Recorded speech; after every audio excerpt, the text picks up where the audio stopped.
We're back. That's right, y'all. Joe was crying in his milk. Wah, wah, wah. I'm so lonely. Wah, wah, wah. It's not the same without you guys. And we get it. Looking at his own mug for an hour, that would make anyone cry. Oh, okay, Joe. We got you, bro. On today's show, old Michael Scrogan from the Hunting Stories podcast has been after us to get together with him and share some stories, ElkBros style. That discussion, our listener shout-outs and questions from our awesome ElkBros mailbox. So, my friends, pull up a chair, adjust your volumes just right, and welcome to Blue Collar Elk Hunting. This is my life, country born and raised. When that whistle blows, I'm on the trail, pounding in my head. There's a will, there's a way, there's a way, there's a way. Welcome to Blue Collar Elk Hunting, brought to you by ElkBros.com, with your hosts Gilbert Ornelas and elk hunting coach Joe Gillia. You want to hunt elk? They live to hunt elk. Their goal is to share with you what they have learned grinding it out for over 35 seasons, doing what they love. So come on into camp and set a spell. Welcome to Blue Collar Elk Hunters.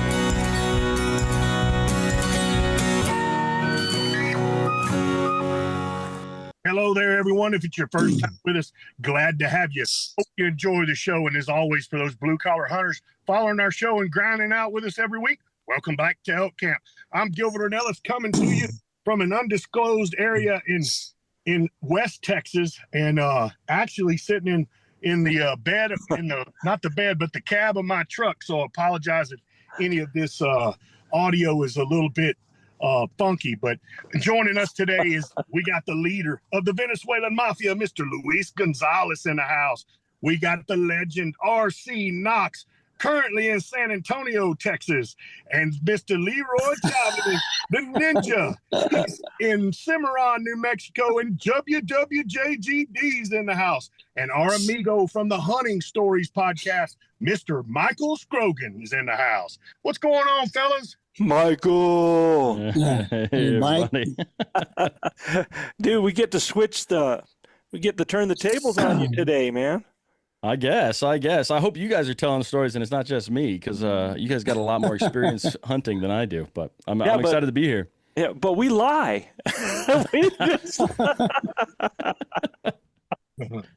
Speak for yourself, Joe. There are storytellers and there are storytellers. And Mr. Ornelas over there can tell the same story 5 times and you'd swear it was 5 different stories. I mean, he is amazing when he tells a story. They call that professionalism, Joe, in my neck of the woods. Mo? Mo. That's more than pro. Professional. Oh my God! So earlier, Mike was showing us that he had killed an antelope this past season, right? You had a heck of a season, didn't you? Yeah. This last year, I shot 2 axis deer in Hawaii. I shot a cow moose and an antelope, all with my bow. So freezer is full. It was a very good year. Oh wow! Congratulations. So when you say like all with the bow, I mean, why did you have to include that? Like my wife, she hunts with our car, right? So I just wonder what you were using. That's a good point. So I've actually never shot anything with a rifle. So I've been out a bunch, but I've never had success. And this year, all of a sudden, bow hunting clicked for me. So I guess I'm just proud of it, I would have to say, is why I mentioned why with a bow. I've also never killed anything with my car, so your wife's got me there. Yeah, she tells me, I don't know why it's so hard, man. I go drive down the road, boom, dinner. She's ruined more vehicles, man, hitting deer around Cimarron. We have a great story with that, though. When my daughter was, I guess she was like 2 years old, Brittany's in the back. She's in her car seat. Rhett's coming down the road, I don't know, 50, 55. Deer comes out. She swerves to miss the deer and spins like that.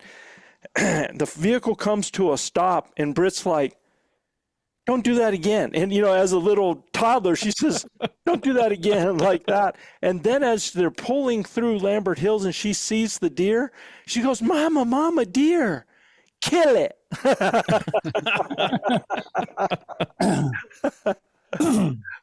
My wife was so pissed at me. It looks like we lost Gil again. Yeah, Gilligan? Gilligan. Gilligan. Gilligan. Gilligan. That's Lost a great Gilligan. nickname. Oh, it's Gilligan. So, Michael, so you said axis deer in Hawaii? Yeah. I somehow got invited on a trip with some pretty amazing gentlemen. Rick Trimmer, he's just like a self-made like millionaire, and he puts this trip together. Went with him. Ryan Mickler, if you guys know Shed Crazy, just a bunch of great guys, and went out there to Molokai. I don't know if you've ever been out there, but there are no tourists. So you see anyone out there, every one of us is like 6'4". I'm 6'4". Rick's 6'6". Shed Crazy 6'5". So like a bunch of giant white guys, and all these natives were like, "What are you howlies doing out here?" And we're like, "Oh, we're hunting." They're like, "Oh, good, kill them all," because they're a nuisance out there in Hawaii. I don't know if you guys have hunted them. Way. Yeah, so they eat all of the like plants up to as high as they can reach, and when it rains, that volcanic ash in the soil is flowing into the ocean and killing the coral reefs. So they want them gone. They are a huge pest, like wild hogs down in Texas, huge pest. And so they were like, "Kill them all." We're like, "How we're trying? It's hard." And they're like, "What's hard about it? You just point your gun and shoot." We're like, "Oh, we're shooting with bows." They're like, "Why would you do that? Just take a gun." And it's very true. With a gun, you could shoot them all day, but with a bow, they are wily critters. They are jumpy. And they That got is too cool. like you wouldn't believe, man. They're really smart. Yeah, it's crazy. They're from India natively, if you guys don't know, and their only native predator or like natural predator is the Bengal tiger. So I've seen a fawn spook a doe like his own mom, and they were just opposite directions sprinting. Never saw them again. Who knows if they ever ended up together again? But they'll jump at anything. Wow. Those animals, we have a better population in Texas here of axis deer than they do in India. Wow, I didn't know that. Yeah, because of how well we've taken care of them here.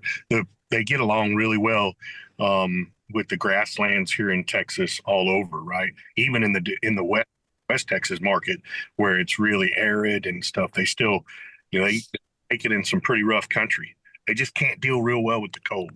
Yeah. In Hawaii, on Molokai, I think there's like 3,000 people on the island, and there's like 30,000 deer. So you're going to get lots of opportunities. I almost ran out of arrows, and most of them just snapped into the ground. But They're so good to eat, man. Delicious. You throw 10 whitetails in a ditch to eat one axis. Yeah.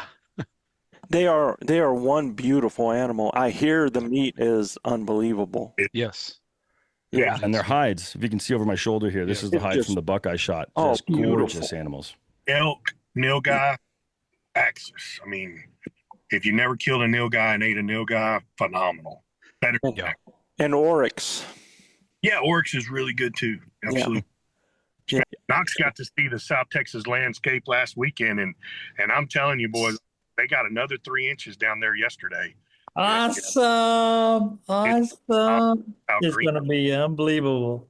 Yeah. So you need to come down there and hunt now, but you got grass over your head. Yeah, so when you're hunting the pigs now, you never get to see them. You just see the grass moving, right?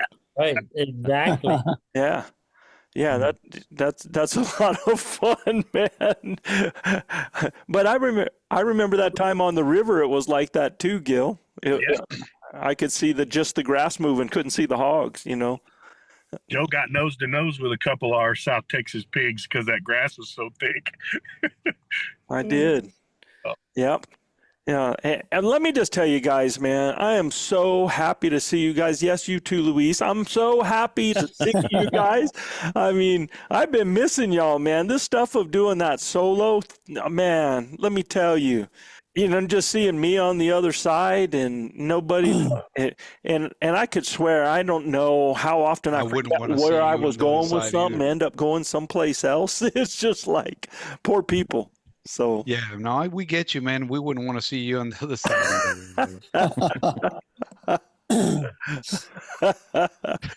well, we're getting closer. Guys, we're like 90 days out from season.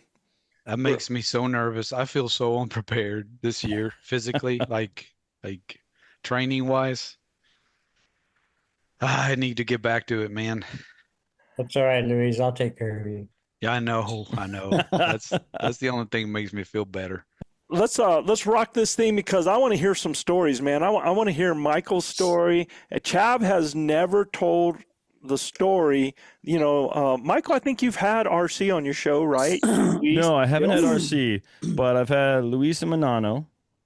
Gilbert was actually episode 1. Yes, and sir. Joe, I've had you on as well. So, but RC and Chavez, we got to get them on. So we'll get an episode of them, just their stories, sometime soon here. I'm sure. So- Michael, did we really get to? Because I thought we didn't get a chance to actually finalize it and do it. Oh no, we recorded. It was basically you and Manano arguing for an hour. So talking about capybaras. However, I will say this: you did officially say that I am above Manano in the Venezuelan mafia. Yeah, absolutely, you are. I mean, Yeah. yeah. I mean, that's well known internationally. Yeah. International. What's funny about the episodes of my podcast you guys have been on, every one of you takes credit for the Venezuelan mafia. So I'm going to leave that there. You guys can figure that out. But every one of you says you're the founder or the leader or whatever It's it is. just a bunch of wannabes, man. That's all it is. All I know, dude, is when we're walking in the woods, they follow me. That's yep. No, That's we try exactly to right. avoid that as much as possible because there's never a good result out of that. Follow too close. Get into elk. That's right. There you go. Absolutely, man. Yeah. So, Michael, before we move on, tell everybody about you and your show, dude, because I think what you guys do and the people you've had on and the stories is just unbelievable. I love the format. I love the people on there. And it's so funny. I've really enjoyed watching you grow in that role as well, and your comfort zone and things you do. I really enjoyed when you had Ted Nugent on. That had to be an experience, right? That was wrangling him, being like, I don't want to talk politics, Ted. Hunting stories. Give me some hunting stories. And he was politics. He did have one beautiful story about an estranged child he gave away when he was 18 that he reconnected with at when the child was 40. So 40-year gap. And the kid was a crazy liberal chef in New York, is the way Ted put it. But they ended up rekindling, and now they have an annual hunt together. And this chef just loves it, and he's really into the food aspect of it. And so it was a cool story. But most of the episode was me just being like, Ted, stop talking politics. Actually, it's one of my favorite family things because I told him a joke that my father-in-law told me about Sandhill Crane, and he did not laugh. But my whole family loves that I told my father-in-law is passed, so it's really great because my father-in-law would tell this joke all the time. I'll tell it. It's not a good joke, but I'll tell it real quick. Yeah. He says he has a recipe for Sandhill Crane. He says you heat up a fire, get a big fire going, throw a bunch of stones in, get the stones really nice and piping hot. Then you take the breast of a Sandhill Crane, salt and pepper, you throw that in and you bury it in the stones. When it's done cooking, you take it out and you eat the rock. And that was my father-in-law's joke about Sandhill Crane. And I never got it. I've actually never eaten Sandhill Crane, but I told that to Ted Nugent, and he's like, no, it's what do they call it? The the ribeye of the sky. Ribeye in the sky. So he was just talking about how good it was, and he's telling me about all this Sandhill Crane, and I tell him that joke, and he just moved on. didn't even laugh. Yeah. No, but I mean, look, I've had it. And I agree. I mean, it's the ribeye of the sky, man. Is it it's good? so good. It's really good. I mean, I don't know if they just cooked this in a special way, but I've had it in South Texas, and you just can't believe it that it's coming from a bird. Yeah. I've heard nothing but good things. I just haven't tried it, and really it was just good. a joke that my father-in-law told the same jokes over and over. So I told it to Ted Nugent. I'm that way about ducks, man. I mean, I love shooting the shotgun and hunting ducks. I don't do it because unless I have people that are going to eat the ducks, I just don't like the taste of duck. And every time I do that, I had people that invited me to their special places to hunt ducks, and I'm like, I don't know, man. I just don't like the flavor. And you hear the same thing every time. Oh, you just don't know how to make it, right? And then they commence to tell me about how they take it and they soak it in milk and they roll it in this and then they hold it in that and then they do all this. And, by the time they do all these concoctions and all this stuff, man, I imagine you can make, boot leather taste good. I just, oh man, I'm just not a fan of that flavor. Well, Yeah, But- we've been into jerky, man. It's really good. I guess I haven't had any duck jerky, so I'll try anything once, jerky. man. Yeah, try anything Yeah. once. So why don't we do this, man? And I had guys name in here. I copy pasted this stuff here. We're gonna take you guys to the ElkBros mailbox, man. That's what we're gonna do here. And Chav, why don't you read the first one? I think that's Kurt Tillman. Kurt Tillman from Orlando, Florida. I listened to Joe talk about putting on a scenario, but he never went back to show how often he calls while doing a scenario. Could you fill in the gaps for me? Thanks, and thank you all for what you guys do. I think I read that. Well, first of all, about Joe not talking about how often he calls. Well, it depends on the situation. Sometimes you call a lot, sometimes you don't. That's my answer. Because it depends on the scenario you're putting on. Unless you talked about some specific. I think I was actually like talking about, I think I was doing a love straighted bull or something like that. And I was talking about how I, do the calls. And I know everybody's asking like, well, what calls do you use? How often and stuff like that. And, you'll hear us talk all the time about doing a call and then letting it marinate. And so when I'll give you an example, when I killed that bull that I called in 22 over there in that unit 53, beautiful bull. And we realized that the bull was actually down. Looking at the watch, we saw the tracks of the group had actually dropped off into a north face, basically type of ridge down there, and knew that they were bedded down in there just because it was 10 o'clock at the time. So we knew we were there. So I just dropped off the edge, got a good raking stick, went about 20 yards down from the top of the ridge so that I'm not skylined and so I can see anything, and it's more believable to those elk because that's where elk will be, off on the side like that. So I started out just with a cow call, and basically it was like when I did my cow calls, it was something like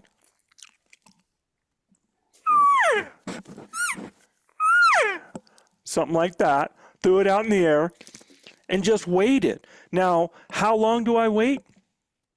At that point, and it seems like an eternity, man, 3 to 5 minutes, right? I think I waited 3 minutes, and then I started raking the tree. And then when I'm raking, I'm always adding sounds. I layer my sounds. So when I'm doing that like that, I'm throwing a cow call out. All right, a small mew, because even bulls sometimes when they rake will put out a little mew when they do it. Almost sounds like a cow. Can you do those two sounds at the same time? I am not able to. It's like, just kind of let's make it realistic. So at the Western Hunt Fest, I told the people, I was like, I'm not able to do the sound at the same time. So I told everybody, all right, when I go down, you go. So I went like that, and the whole crowd like that. I came up, you go, and so I actually started doing the motion. They started doing the sound. It was killer, man. It was so much fun. You were videoing that too, weren't you? Hey, you did it in Denver. It was good, Yeah. man. Yeah. Did it at Denver, right? Yeah. They when they're raking too, man, they'll make some really the real low growl, like you hear them, as they're raking, and they'll kind of moan and pant a little bit too. So I've seen them do that in the wild, and try to mimic that when I'm raking as well. Yeah. And then when I do that, I just let it sit. How long? 3 to 5 minutes, because I'm listening to see if anything is responding. And what's funny was on this particular day, I wasn't 5 minutes into the routine when I caught movement and then saw it coming in. So generally that gap in time is just you just feel it. Just put it out in the air. Listen a little bit, because elk aren't constantly making those noises all the time. They'll come out, and what you got to realize is what's happening on the other side. So when you're thinking about what's happening on the other side, when a bull hears that bull comes up with those ears and those radars, and he's listening just like you would if you heard an elk call out there. You're going to stop and you're going to listen, and you're hoping to hear it again so you can pinpoint it and move in on it. Elk do the same thing that we do.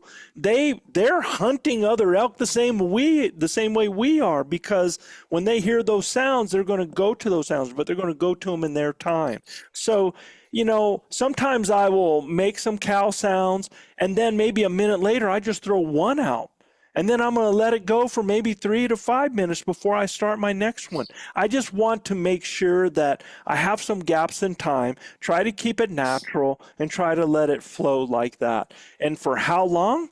If I am doing a static setup where I am set up someplace, doing a scenario and trying to pull an animal in there, it's 30 to 45 minutes when I'm doing it. If I'm doing any kind of rut fest, I'm doing that. If I'm doing any type of situation where I try to sound like elk moving on a ridge and do a cow pickle or something like that, I'm going to do that for a length of time. In fact, the time that Gil shot his bull, I was ready to give up on it 30 minutes in, and Gil's like, "Whoa, bro, I think I heard something down there." And we're like, "Really?" Well, let's see what happens. And sure enough, we had a bull that he came from, man, I don't know, 3/4 of a mile away, jumps a fence, comes up the hill, comes right into us, comes over the stop and scan spot. He's about 38 out when he first sticks his head over, comes into about 30, stands in front of Gil, and he is just searching us out. He even did some chuckling and bugling to try to get a response from us. And man, it was just a perfect situation, and Gil handled it like a pro and ended up putting that bull. When he shot that bull was dead in 10 seconds. So pretty cool. I hope that helps you, man.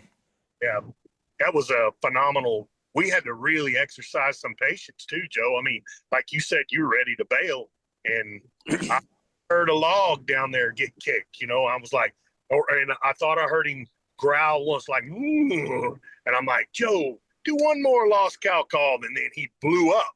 And that was when you were like, "Oh, well, maybe we'll stay here another minute or so." And he got closer and closer and closer. And then you just got to, you got to check their temperature. And then, like, it would have been easy for us to turn around and leave. Had we had done that, we would have never got that opportunity. Bro, I just got to tell you, man, it's really, you look like you're out of one of them horror flicks, because when you come in, it's like we see this dark thing, and then we start to see some shadows from Sounds the like face. a ghost. That's hilarious. I don't know why it's doing that, but it does. Yeah.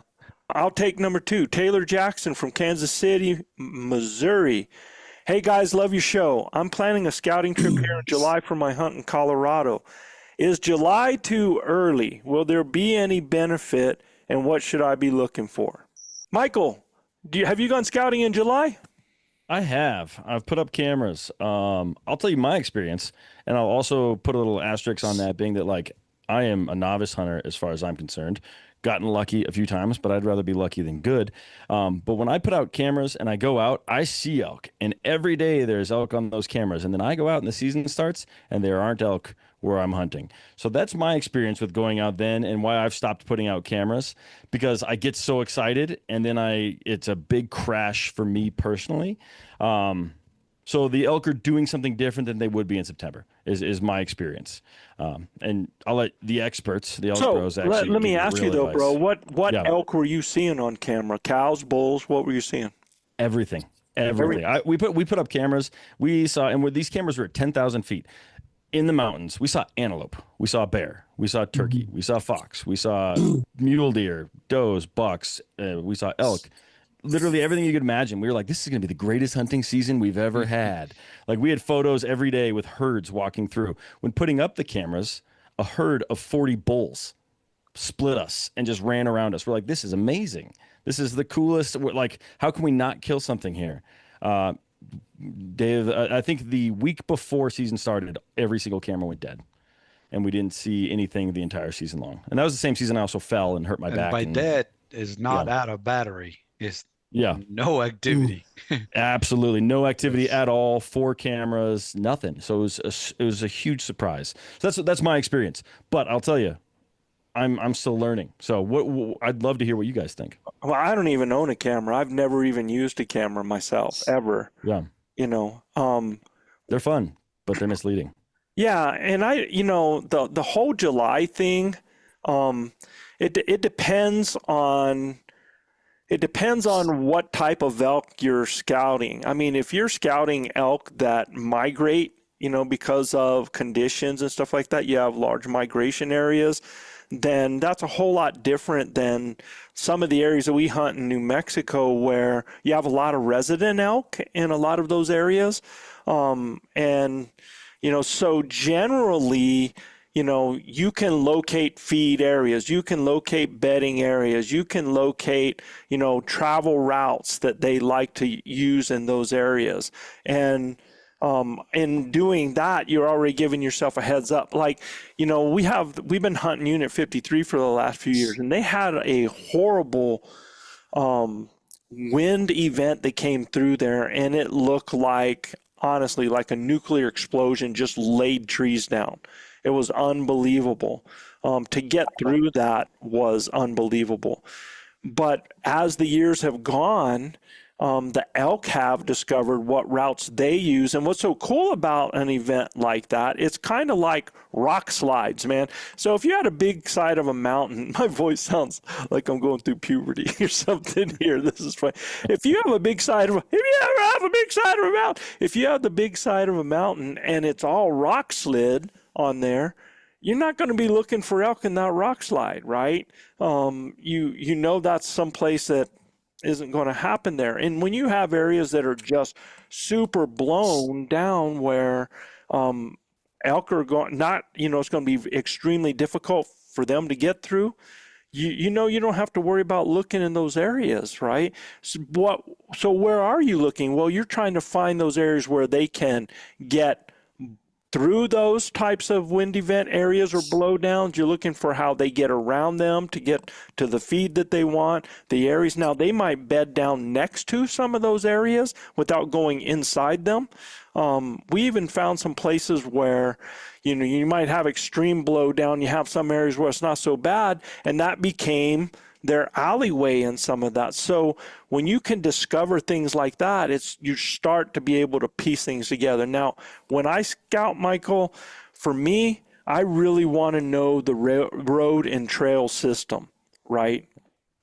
That is huge to me, because if I know that, I have so much more knowledge on how I can get to a place. I can actually check those as I get in, because when I get to season, my first day, 2 days is pretty much hunt scouting. It's pretty quick. It's pretty aggressive. I'm covering a lot of country. I'm looking on roads, looking for track that's going through places. I'm looking for trails that are getting hit. I'm looking for those types of things, and doing that so that I can start to piece together where the animals and what they're using. And then we can start going inside, on those places. And okay, if we have elk trails, you can take a look and man, Onyx has just changed the game, right? Because you can look and you can tell, all right, so where are they coming from, the probable bedding? Where is the probable feed that's happening in there? So that starts to happen. So when the guy says, is July too early? If you haven't hunted an area, man, it's a perfect chance to get in there and to actually just get yourself acquainted with the area. Where are the roads? Where are the water? Where are the trails? And when I'm saying trails, yes, human trails as well, but I'm actually looking for areas that are elk features, that are maybe saddles, that are pinch points, that are areas from one place to another where elk, it makes it easier then for the travel. Because remember this, that time of year, elk want to conserve as much energy as possible. So they want to use the path of least resistance, just like we do. Again, they are so much like us. So these are things to remember. And if you're seeing bulls on cams because you're putting them out in July, I wouldn't get excited about that because that's not where they're going to be in September.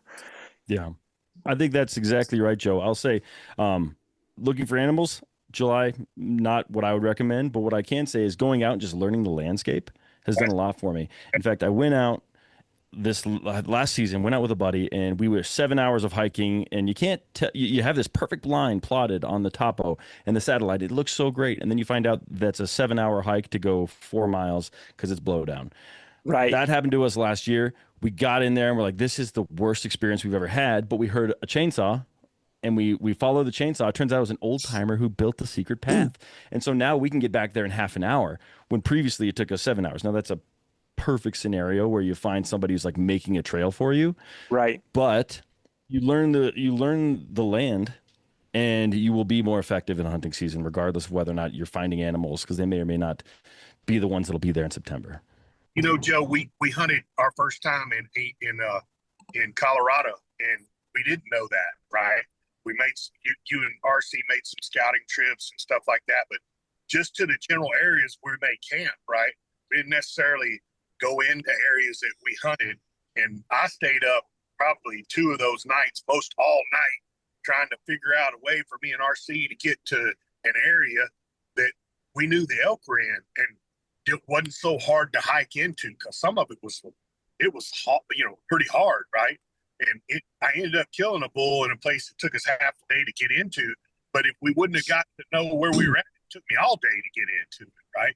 So we spent a lot of time, analyzing the Onyx data, and ended up finding a way easier route to get up there to those 2 wallows where we were at.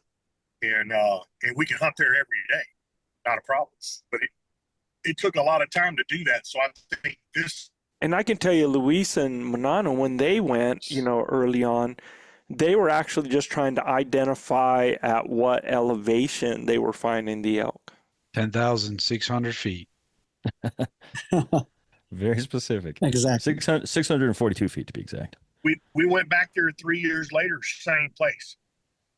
Same outfit. A quick side note on that, Joe, is like, sometimes you would get cut with, you get caught inside of them blowouts one way or another. They will suck you in, and then you'll find yourself trying to navigate through it and taking hours to get out of it for some reason. But it was amazing to see sometimes there was elk sign within those blowdowns. And you're like, how in the world are they capable of getting through this, and they can. Yeah. They live there, dude. They find the routes, right? Yeah, they're amazing. Yeah, they're not in a hurry. Good question. Yeah, real good question. Well, guys, you know what time it is. Shout out. Shout out time. Shout out. Guys, new to our show, it's just a few cities with the most listeners topping our charts this week, Joe. Yeah, but look, man, Gil, I know, dude, and I apologize to people out there. I know we usually find those cities we haven't talked about. That's kind of how we do the shout outs, man. You wouldn't believe the list of cities that we've already given shout outs in the last 4 years. It's amazing. Yeah, it's crazy. I just looked at the heat map just from this last month of the different cities and the listeners. First of all you guys out there that listen, thank you. It's amazing. When I look at where, all those dots are filling up all the way across the United States, it just makes me shake my head. But, and we are going to definitely get back to you guys next time. But today, what I want to do today is I want to thank our top 5 listening cities, because man, you guys are always rocking it, and it's time to give y'all a nod, man. So these are the top 5 since this last time, and man, these guys are always up in the top all the time. And and it was really cool to see our own 505 in the top 5. In fact, 5th on the list, the 505, Albuquerque, New Mexico. Ooh, ooh, ooh. So proud of our gente, man. Thank you for listening. 4th, and I don't know, Gil, man. I don't know. You know, we're Texas, just huge. Hey, man, Big D's showing out. Big D, Dallas, Texas in the 4th position.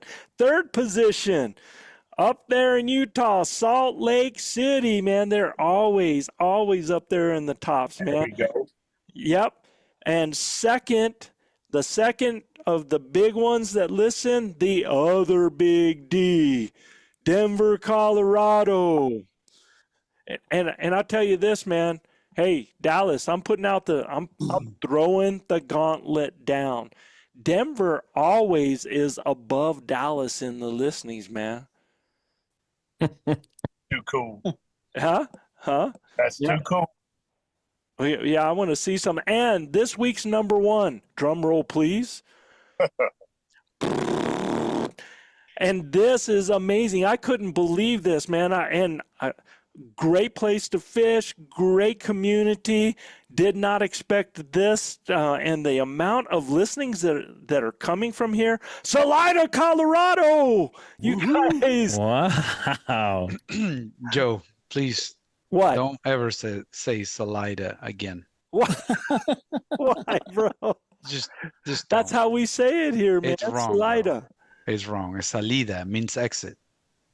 But in Colorado. No, please don't. It's a Spanish word. Don't say Salida. It sounds like saliva, man. That's not how Colorado towns work, Luis. It's like, we say them however we want. You guys, that's wrong. You're not wrong. Blasphemous. That's yeah. No, This is the point. and you know, I'm sorry we offended the Latin, you know, Culture. group, right? Yeah. But yeah. Salida. Yeah. In Colorado, it is Salida. I'll tell you that. Being a resident Absolutely. here. Yeah. Well, Amarillo, come on, y'all. Yeah. Amarillo. Hey, Joe, do you mind if I interject real quick on shout outs, man? Yeah. You know, I often get emails about people asking for you know, having questions about arrows and stuff like that, man. And I want to give a shout out to Mr. Jess Nail. He said, "Hey, Luis, just want to say love the ElkBros podcast and also the base camp. I learn something every time I listen and just enjoy the conversation you guys have. So much good information for a novice and experienced elk hunter. So thank you for that, man, Jess. I appreciate it. Jess it writes to us from, and I'm going to butcher this one. So see how quickly karma works. You don't want to be no novice. Yeah. Yeah, definitely not a novice. Tonganoxie, Tonganoxie? Kansas. Never heard of it. It's spelled Tongannoxie.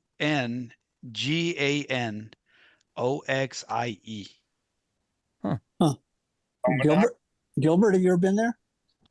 No, I don't believe I've been to Tonganoxie. What? Yeah. Tonganoxie. So yeah, thank you, Jess, man. I'll be getting back to you here shortly, man. I appreciate you your feedback and you know, reaching out, man, asking for questions. Always welcome. I encourage everybody to do that. So All right, man. So let's get started. It is Elk Camp story time with the bros and Michael. We're going to just we're just going to do this round table style. We're going to jump in just like we're at Elk Camp, right around the campfire. In fact, I don't know if you noticed, but I think Michael actually has a campfire in his house there. Yep. Yeah, it's a cool. little LED light there. Yeah. don't try that at home, kids. Either that or he's got cops outside the window, one or the other. Well, I'll kick off the storytelling if you guys don't mind, and I'll start one with maybe just a quick story about kind of where I started with my podcast, And then we'll go to RC after you, man. Go ahead, bro. Perfect. And then I'll tell you, and you guys can choose whether I tell you a funny turkey story or the first elk I killed story. You guys can pick. But as far as my podcast, I'm a newer hunter. I think, Joe, you know that. I've only been doing this for about a decade now. No one in my family does it. I just picked it up and I fell in love with it. And one day I was driving from Texas to Colorado, and I was tired of hearing podcasts. No offense, but I was tired of hearing podcasts that are like how to, right? and everyone loves that stuff. I've probably listened to thousands of hours of that, but I just wanted to hear a fun story. And every podcast has a little bit of that. And I loved the banter of what you guys have, kind of that elk camp thing. And so I want to thank you guys for kind of inspiring me. Elk Shape also inspired me, if you guys know that. Yep. And then Chris Rowe, if you know him, I was very specifically listening to 10 hours of Why Turkeys Gobble by Chris Rowe that I was like, I can't do it anymore. But I started the podcast, and the idea was basically like, I just want to hear great stories. I want to hear them every day. And that's what my podcast is.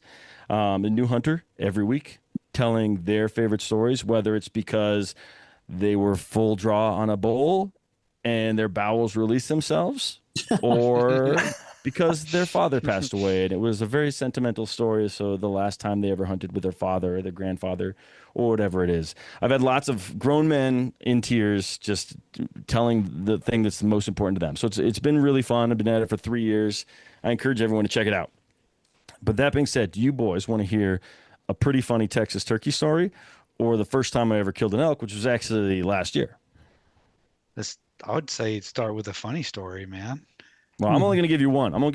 But just because I don't want to take all night. We want both. All right. Well, we'll start with the turkey story. So I'm hunting in New Braunfels, Texas. I know several of you are probably familiar with that, and I have a buddy. And he on Facebook. It was just a Facebook group. Hey, I don't hunt. Does anyone want to teach me? And I'm like, yeah, I'll teach you. I take this guy out hog hunting one time, and we hit it off. We decided we're going to be friends. He works in construction industry, and he's like, hey, we got a job site that's right on this river. There are turkeys everywhere. Do you want to go hunt this? Can you show me how to hunt turkeys? I'm like, absolutely, man. Let's go hunt turkeys. He's like, there are so many turkeys, you'll love it. And I'm like, give me the address. I'll show up your work site, and let's go down and do it. So he gives me the address, and I go there, and I'm sitting there at the gate the morning of that we're going to go hunt some turkeys. And I get a call from him, and he's like, where are you? And I'm like, I'm sitting at the address you gave me. He's like, I'm lost. And I'm like, what do you mean you're lost? This is your job. Like, I'm at your place of work. Yeah. Which kind of sets the tone for the whole story, right? So I'm sitting there, and I'm locked out. I can't get in until he gets there, but he eventually shows up. We pull into the construction site, and there are, more turkeys than I've ever heard in my life. Every direction, gobbles going off. It's all private land in Texas, so no one has access to anywhere near here. And so there are just, it feels like thousands of turkeys. It's like the most impressive I've ever been, just opening my car door, just turkeys going off. But that being said, it's a little late to be getting started if they're already gobbling like crazy, right? Either way, jump out of the car, grab my decoys, grab my little blind, which is just like one of those blinds that's, 2 feet tall, about 8 feet long, piece of cloth, kind of something you just kind of sit behind. Right. So there's a deer feeder. So we run over the deer feeder knowing the turkeys probably will come to that at some point. I set up my decoys, and we set up the little blind. Nothing. Got my little slate call. Nothing. Like literally nothing. We're sitting there. The sun comes up. Birds get quiet. And I'm like, well, that was the most anticlimactic thing I've ever experienced in my life. Like, I could not believe I've got my bow. He's got a shotgun. We're like, what just happened? Like, how is that possible? So we get up. It's so late that we're like, the birds are probably all somewhere else. Let's just walk around the property, check out what we see, and then get out of here. So we walk around. Nothing happens. We walk back to our trucks, and another truck comes in. Mind you, this is basically a big rectangle. On the top left end of the rectangle, you come in, you drive down the side of the property. About halfway, you cut into the middle, and we're on the right side of the property where we're parking. So we're sitting there at the cars eating lunch, and this truck rolls up with like five workers, 4 Mexican guys, and like the the boss, I would guess. I'm not really sure. But they go, hey, there's a bunch of turkeys over there. You guys turkey hunting? We're like, yeah, we're turkey hunting, but those are just our decoys. He's like, no, there's turkeys over there. We're like, what? You stop. Like, no way. We've been sitting there all morning. There's no way there are turkeys sitting at our decoys. We turn the corner, walk around the big silo, and by God, there's 3 toms right in the middle of our decoys. We've been sitting there for probably 4 hours. And we're like, that's absolutely insane. And I'm like, okay. They drove right by, within 15 feet. So I'm like, here's the plan to my buddy. I'm like, here's the plan. I'm going to sit on the back of the truck with my bow. You drive. They didn't booger. they didn't booger when they drove by, so they won't booger when we drive by, right? So I'm like, just pull up right next to them, stop, and I'll shoot one. It'll be great. Like, perfect plan. The truck so blind. Right. So we start driving, and he goes, and I'm like, all right, here we come. I can see the birds. Arrow knocked. Got my release on, ready to go. I shoot lefty, so it's like it's perfect for me. It's like it couldn't be a better shot. I'm just waiting for him to stop. And he just keeps going. And he drives right by. And I'm like, what is going on? Where are we going? Like, and I just watch these 3 turkeys just get farther and farther away. He pulls behind a berm and goes, okay, let's go get him. And I'm like, we just talked about our plan. Like, I could have killed all of those turkeys if you had just stopped. All you had to do was stop the truck. He's like, oh. And so obviously, I'm setting the stage for like who my friend is. He's not the brightest crayon in the box. Either way, but he wasn't in the back of the truck. I just want to say, right? That's true. Okay. Yeah, that's true. We were going 2 miles an hour, but so when that happens, the other guys, the turkeys slowly cross the street, the like dirt road that's on this property, over into this thick oak brush. And that other truck drives in 100 miles an hour, parks, and all 5 of these guys get out of the truck and run after the turkeys. And I'm like, what are they doing? Like, just 5 guys into the woods chasing these turkeys. I'm like, none of them have a shotgun, none of them have a weapon. And I'm like, well, I guess we're gonna go follow these guys. Like, I don't know what else we're gonna do. So we go into the woods following these guys. Mind you, we never see any of them again. They just left. Vanished. Like, we vanished, completely vanished. So we're in there with a slate call calling. We're hearing turkeys. We're not hearing these guys. I don't know what happened, but I'm like, all right, let's go back. I'm going to pick up my stuff and we're going to get out of here. I was like, I got to go. The wife wants me. And so we basically go back to where the blind is and the decoys. And I'm like, you know what? I always do this right before. And it's actually worked out for me several times. I take my little slate call out, and a gobble rips off. Right where we were parked originally. I'm like, this is the most insane thing I've ever seen in my life.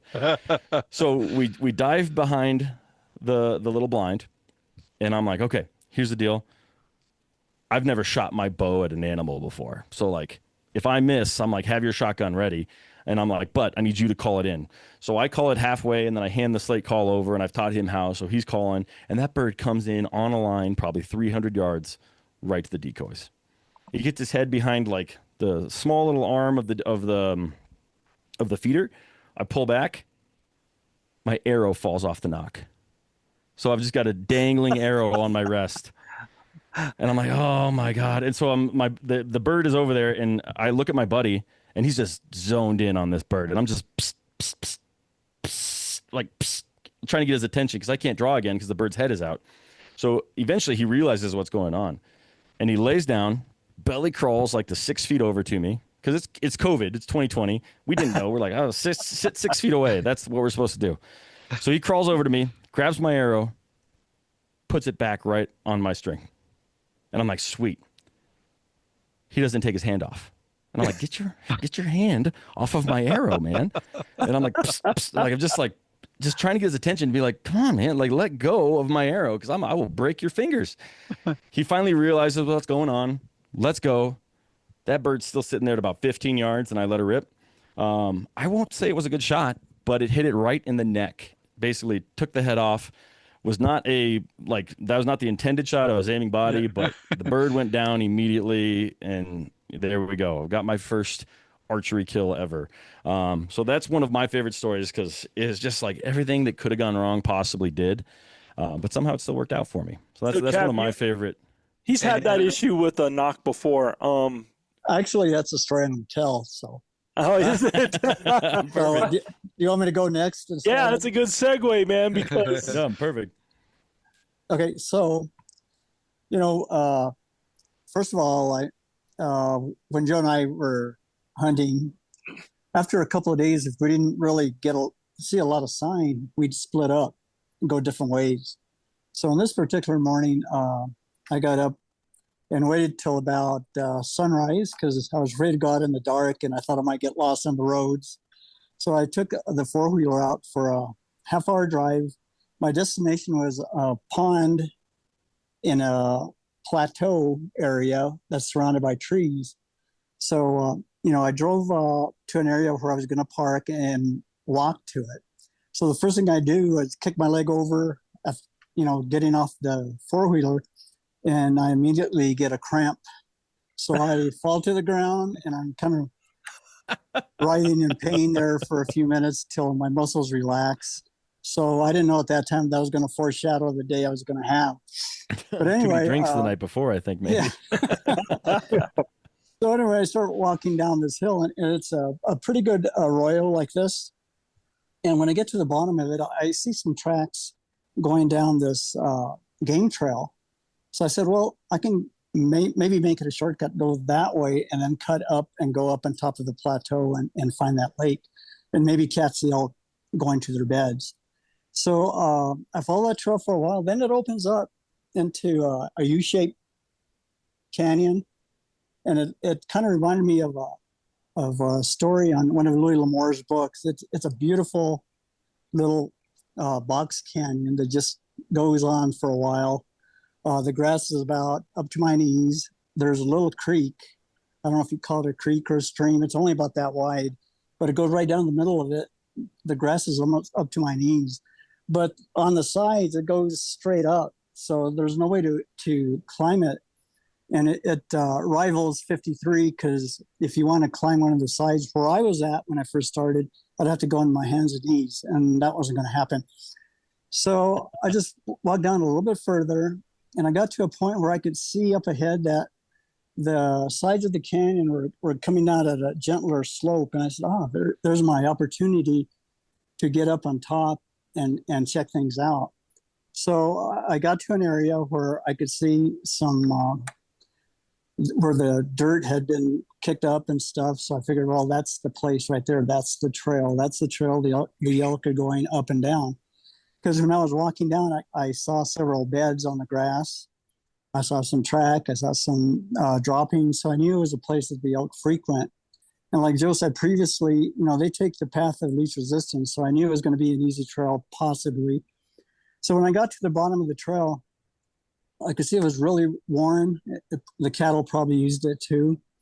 And it was an incline that was pretty gentle. It started going this way for about 20 yards. Then it switched back and went this way for about 20 yards, then switched back. So it kept going like this to the top. And it said, perfect. I'm not even going to sweat getting to the top and then getting to my destination. So I took 2 steps and I saw some movement, and I looked up, and here comes a bull on that trail. So I'm like, oh, wow. And I was going to count the horns, but I learned a long time ago, never count, just look at the kill zone.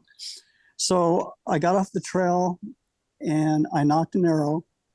And when he made his first switchback, he was only going to be about 35. So I drew back, put my 30 pin a little high, and I heard a little clink. Oh, no. and I looked down, and my arrow has come off the rest. And I go, what? And you know how hard it is to go back. So I go back, and I pick up the arrow, and I want to put it, and I go, it doesn't have a knock. And I look at the string, and the knock is on the string. So I got to take the knock off the string. I put the arrow down gently. I get another arrow out. I knock it. And by this time, he's hit the switchback, and he's coming the other way. And the reason I'm able to draw is because the way it was set up, it was just perfect. It was like one of those duck shooting little things they have at the circus and carnivals and stuff like that. And there's trees where he has to go behind, so I can draw back without ever being seen. So I draw back again, and now he's at 30. So I'm looking at 30, and I hear clink. No. And I look back, and then I got to draw back, and the same thing. So I pull out the third arrow, draw back, and I looked. I said, "Oh no!" and You it gotta be clinked, it kidding dropped me. again. So I put the arrow there, and now he's going to Wait, come how many back. times is that already, Chav? That's 3 times? That three. was the 3rd time? Yeah, and he switches back again, and I pull the last arrow because I always told myself, all you need is one arrow. But anyway, I pull the last arrow, and it's got a blunt at the end. Oh my God. And I just put it down like that, and that elk was going to walk right there, and I went, boo! And he took off. So that was very similar to what you experienced. I had just bought those arrows. They were XX75s, and I had just put the nocks on, and I really hadn't tested them.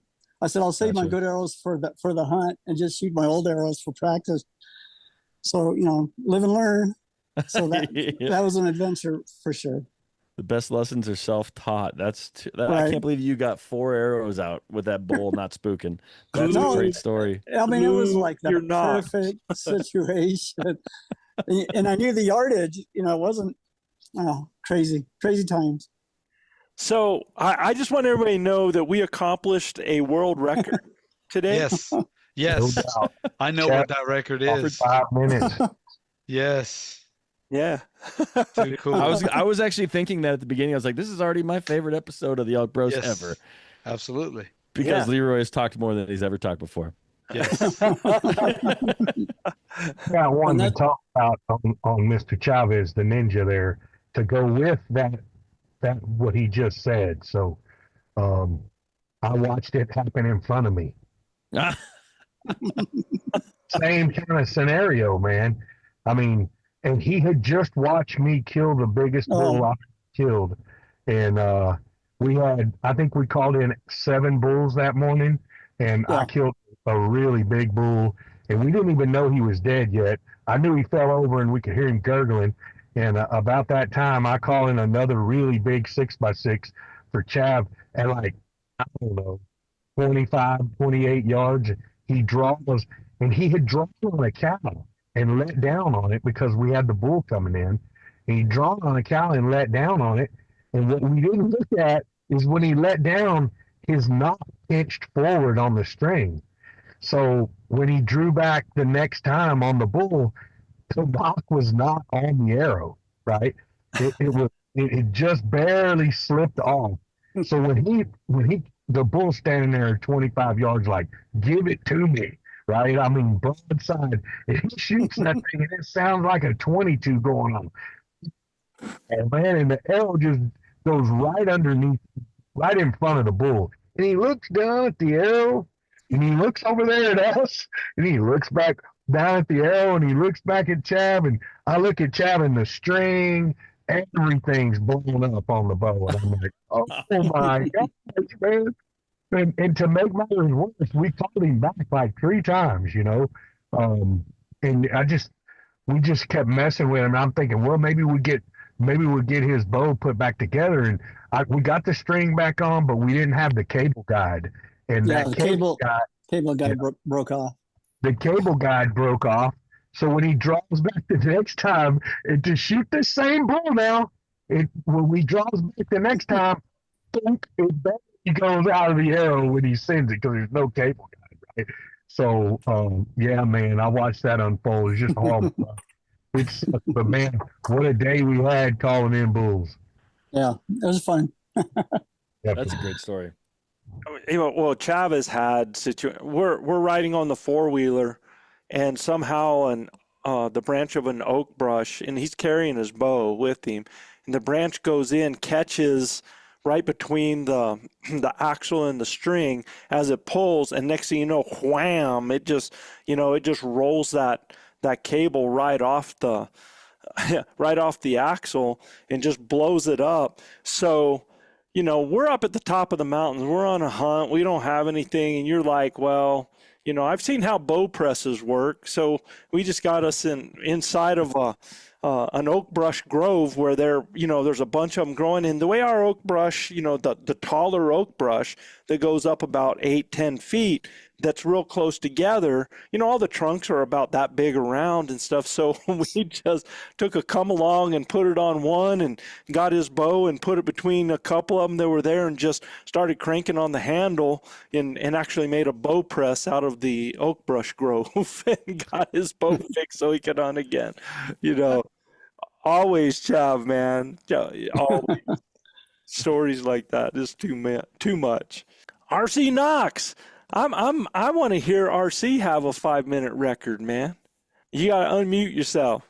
While we're waiting for an unmute, Gil tells us a story on my podcast, episode 1, where RC, first off, he does a great RC impression, and a great Carl Gamich impression. Thank you, Gil, for that. But you tell the story about when the bull gets to 2 yards from you, and RC yells, "What are you gonna do? Let it bleep us?"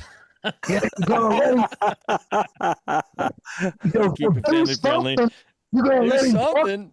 You gonna let him F us or what? He says, do something. Oh my God, that is I think about that story all the time. So I'm excited to hear your story, RC, because obviously you've got some character here. Oh, well, I could keep you entertained all night.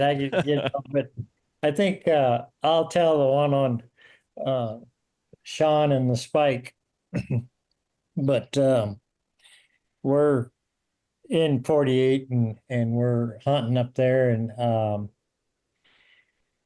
I do a little bit of cow calling, and we're kind of up on a little ridge, and if you look down, there's a little old opening, and it's oak brush, and it's real thick, and just it's real scattered openings, and so I'm not carrying a bow. I'm actually guiding, so it's just Sean, and so I do a little cow calling, and here comes a spike. Comes walking through this little opening down below us, and I'm going, yeah, look there, and he's like, yeah, okay. So anyway, he takes and he drills him at probably 25, 30 yards.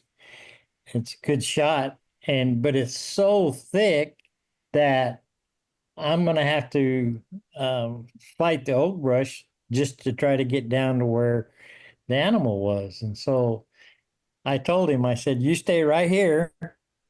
I'm gonna go down and see if I can find the arrow or blood or something to where we know we got a good shot or what's going to go on, right? So I get down there and finally get down there, and I look back up, and he's there, and he's pointing to me to the left, and so I go a little bit to the left, and I'm kind of going looking, and sure enough, I find blood.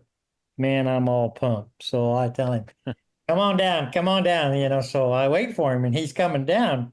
So I'm in doghound mode. I'm looking for blood, man, and I'm got my nose on the ground, and I'm just going like this, and he's right behind me, and he goes, bear. And I said, yeah, we got lots of blood. He goes, no, bear. And I go, and I look up, and there's this great big bear, and he's on the blood trail, standing straight up looking at us.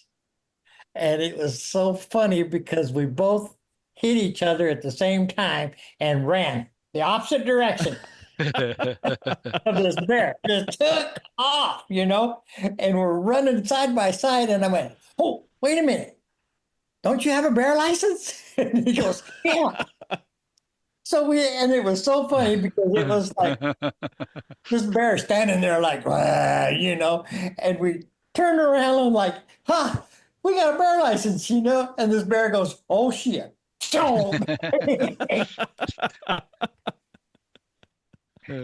That's amazing. Yeah. We had lots of different adventures with him shooting out of a blind, that story. How far did you run the opposite direction before you realize you had a bear tag to turn around and actually you should shoot that thing. Probably 5 steps, 10, I don't know, 5 or 10 steps. I mean, we were trying to outrun each other because, that bear's going to eat one of us. Like, all of a sudden I went, oh, wait a minute, don't you have a bear license? And he was like, yeah. And then what was the funniest part was when we stopped and turned around, that bear was like, oh no, because he didn't have any fear when we were close to him. But when we got right, when we stopped, he took off. He's like, no, I don't want no part of these guys.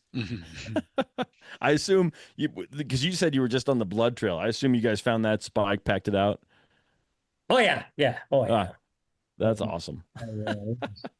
Yeah. We went back in ready for the bear, and hell, he was, I don't know that the bear might have actually been right there on it, because it wasn't probably 10, 15 yards from where that bear was, and that spike was on the ground. So Michael Gilbert likes bears. He really likes them. He likes to find them in the woods. Negative. Brown bears, teddy bears, all the bears. Negative, bro. Not. Me and Bears got a kind of a pact.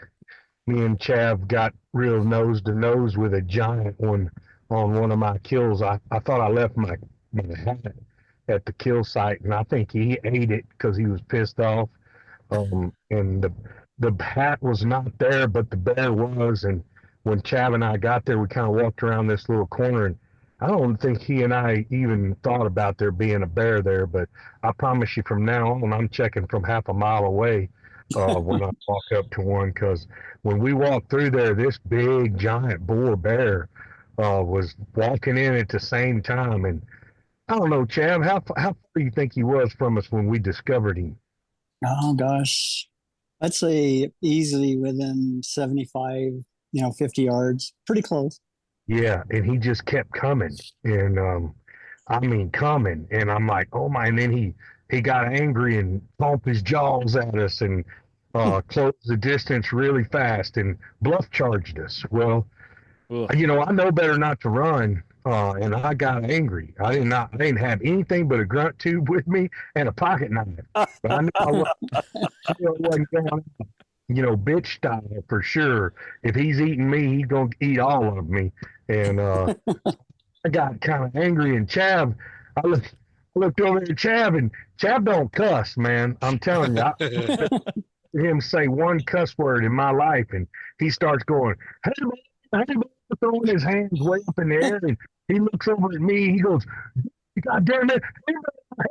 He starts walking around, and I'm like, oh my God, he just cussed. This is a bad deal. And that bear got up on the fours, and I'm like, this is it. This is the moment of truth, man. And he turned away from us and took off running. And I turned and looked, Chav was going the other direction. And I'm like, I'm going to run, man. I got like 4-wheel drive, dude. But I promise you, my ass was running then after that bear ran the other direction. And I told Chav, I said, you know what? That old bear, maybe he was full of old elk meat and guts and stuff like that.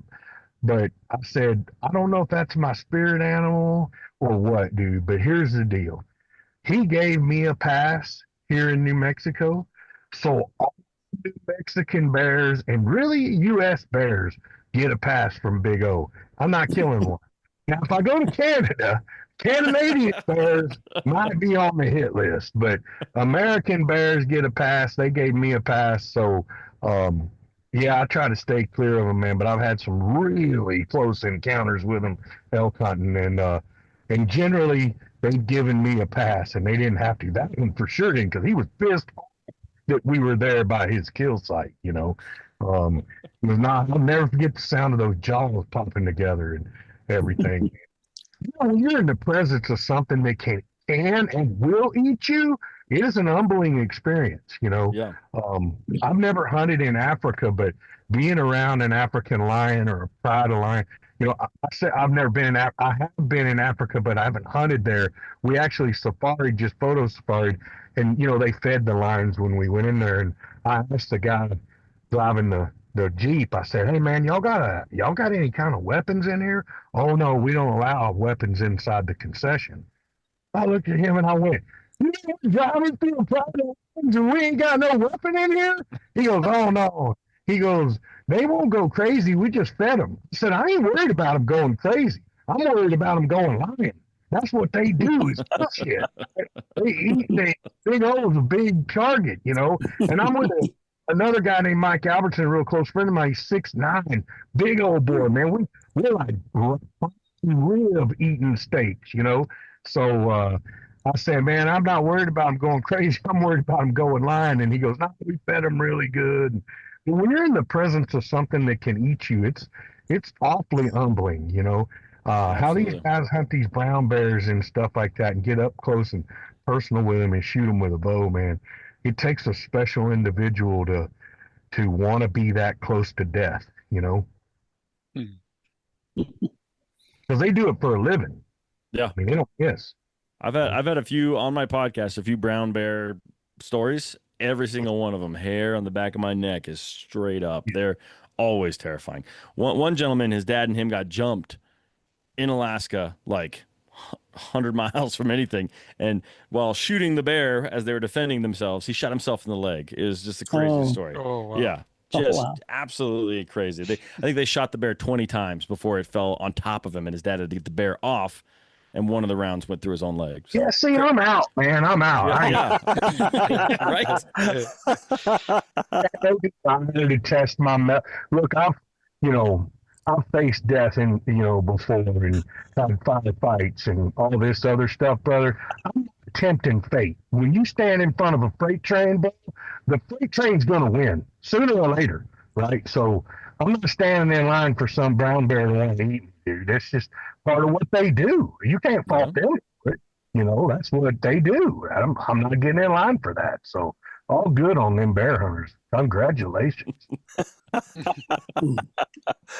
It's too much, dude. You ought to see him around a snake too, man. It's hilarious. Yeah. Yeah, I'm good with all snakes that are not poisonous. I handle them well, but man, if it's poisonous, it's going to meet its maker. Luis, man, what you got, bro? I don't know what story y'all want me to tell, man. Anyone that come to mind? They're your stories. How can they come from mine? Isn't that a funny question? I get that every single time on my podcast. I'm like, all right, well, what do you got? And they're like, well, what do you want to hear? And I'm like, I don't know you. Tell them the story of your first bow kill, brother.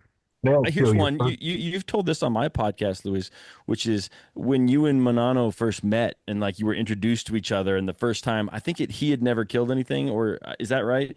And you were the professional hunter according to to our friends in common. Yes, to the friends in common. You were the professional hunter.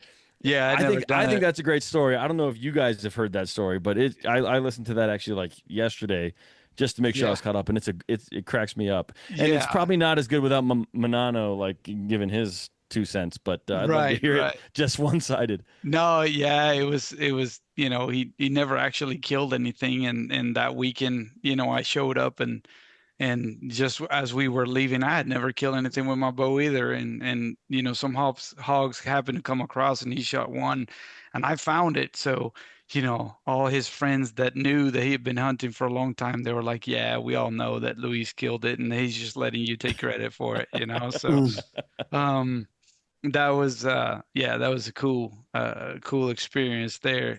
But yeah, man, I think there's one that we haven't told here in a while, but man, as we were talking about bear, we were walking, it was Joe, Manano and I, we were walking through what we call the squeaky forest, and the squeaky forest. And I just want to know, out of the three, who was leading the way? Unfortunately you were, and I'm just okay. Just keep moving on. I just want to know who the leader was at the time, man. So, we were just kind of letting you gain experience. We, as we coach people, we sometimes let them take lead for a little bit. And the the wind was not favorable because we had the wind in our faces. So we were very at your discretion, really. But the reason why we call it the squeaky forest is because, man, as the wind blows, you know, those trees kind of move around, um as they rub, man, they just make you just sounds, right? And every time that happened, I would just like, wait, did you hear that? Did you hear that? We could have sworn those were, um, you know, cow Cow calls. calls. Yeah. And so we're like, no, man, it's just the trees, right? Eventually, we finally got it, but yeah, I kept hearing it for like half hour, and I remember that day, Joe saying as we enter the woods, we had to come up like a big hill, and then finally we got into this woods, and Joe was like, man, these are the perfect conditions. You know, we have the wind in our face, and we have the sun in our backs. You know, and I this is a good situation, right? So I'll never forget that. That was actually one of those memories that kind of stay in your head, right? And so we're walking through the forest, and Joe is in front, and I'm I'm behind Joe, and then Manano's behind, and Manano's like, there's an elk," and I turn around and I look at Manano, and then I looked up, and I'm like, "Holy crap! Yeah, there's an elk." I'm like, Joe, and Joe can't hear worth of crap, man. And we're like, Joe, and he's like, he's just kind of just stumbling through the woods, you know, trying to throw something at him. There's a Holocaust going on. Joe don't care. You don't hear. Yeah, yeah, he was just kind of going. I think I had to throw something at him, and he stopped. It's like, what? I was like, there's an elk over there. So he turns, and then he looks, and he sees the elk, and he turns around, and he goes, "Oh yeah," you know, and he gives that face, right? And we're like, and so he goes to he turns around, and he sees the elk is kind of just coming, right? And Joe had been calling and stuff like that as we were walking through the And the woods. trees were calling. So Yeah, the trees were calling, and then the elk is just kind of just calm walk, right, and kind of diagonally towards us. And then Joe is like, he assesses the situation, and he goes, and all I see is his hand behind his back, just kind of telling me to stop, you know, like just hold off. And then he, you know, I wait, and then the elk keeps coming, and Joe goes and turns his hat around right before it. Now he was shooting his instinctive recurve, semi recurve bow that he used to have, you know, and he just turns the hat around. I'm like, oh boy, something's gonna die, you know. So he turns the hat around, he gets that assassin look, man, and then the elk keeps coming, he just draws, boom, and he shoots, right? All hell breaks loose, you know. The elk just turns around, like the elk was slightly quartering towards, if I remember correctly, and I think Joe was kind of concerned about the shot placement, and I'm like, man, I saw blood, you know, um, and he's like, man, I don't know, and I was like, so we kind of regrouped and we talked about it. I was like, okay, what it are was we only gonna like do? a 12-yard shot or something. Yeah, Like that. yeah, it was pretty close. He was pretty close, and we're like, well, you know, so we decided, it was like, you know what, man, let's just give it time. Let's just sit down here and wait and give it a little bit of time, and see what happens. So we kind of went where the arrow was. I think we found part of your arrow, and there was decent blood. So we're like, you know, let's just you know, sit here. Let's have something to eat and just like give it some time, right? So um, we as we found a good spot where we were gonna sit down, I vividly remember this moment as if it was yesterday, because I was taking my backpack off, and I had my bow in my left hand, and I was taking my backpack off, and I'm putting my backpack on the floor, and as I'm putting my backpack on the floor and look up, I see this just big black ball coming through the woods, like just slowly pacing, kind of the same way that elk was, just, you know, walking along, man. And I'm like, bear, bear. And Joey's like, what? Obviously he didn't hear me. And then Manano's bear. And I'm like, bear. And Joey's like, bear? It's like, yeah. And he's like, where? Guys are so There. funny. Everything was rhyming, Guys, man. I'm gonna- That's so funny, man. They're always busting on me, man. Yeah, bear, where? There. And Joe is like, dude, at that time I remember I had like just laid the backpack on the floor and I was ready like drawing and at full draw because he was coming close. And I'm like, I didn't even have a time to range him, but I knew that if he just walked over a log, that log was within 20 yards. So I was like, and he's like, get ready. And I'm like, already am. So Joe turns around and he sees me at full draw standing up, and he just kind of gets on his knees and he takes the rangefinder. And as soon as it goes over the log, man, I remember like I heard I think you said 19 or 17, and you didn't even finish saying the yardage number. Oof. I shot, right? And he was also slightly quartering towards, man. And I remember when I saw the bear and I was putting the backpack on the floor, like, Joe was also telling Manano to get ready. And Manano had the bow strapped to his backpack. And so he's turning around and trying to get the backpack off to try to get the bow out and stuff like that. So after the shot, the bear just turns around and starts running, right? Joe starts cow calling after the bear runs. And I'm like, what are you doing? It's like cow calling the bear, right? And so he starts cow calling, the bear runs, and he kind of slows down. And then he kind of stops and looks our way and starts walking our way. And I'm like, what the heck? So the bear just starts coming our way straight, frontal, just walking. And then Manano is now at full draw. And then Manano takes the shot. And, the bear takes the shot, the second shot, turns around and kind of runs away. And we're like, they X'd him just like yeah, that. we asked him. And we're like, what the heck just happened? We're like, oh my God, this is unbelievable. We just shot an elk and a bear within 10, 15 minutes. Okay. And so, If that, bro. I mean, we were just barely waiting on the elk. And I'm telling you, that bear came in because of the cow calls. That bear was hunting that cow call. Yeah. And so we have, we're like, oh my, we had bear tags, Manano and I. So we're like, what the heck? So we just kind of decided, I was like, just to sit down and let it sink in and try to, Manano's like, when you shot the bear, when the bear went running that way, I saw something kind of running from the left-hand side to the right-hand side. He jumped my elk. And I think that's the elk, and none of us saw it, he has a keen ability to see things in the woods, right? So we're like, holy crap. Well, I guess we'll just go check here, wait for a little bit. As we were waiting, a couple more spikes came in, right, Joe? Yep. And they were just kind of curious looking at us. It was just unbelievable. We were surrounded by animals all of a sudden. And we just messed with them for a little bit. And eventually, Joe kind of went towards Manano, said the elk had gun. And Joe found the elk over there. And then, we went back and started looking for the bear.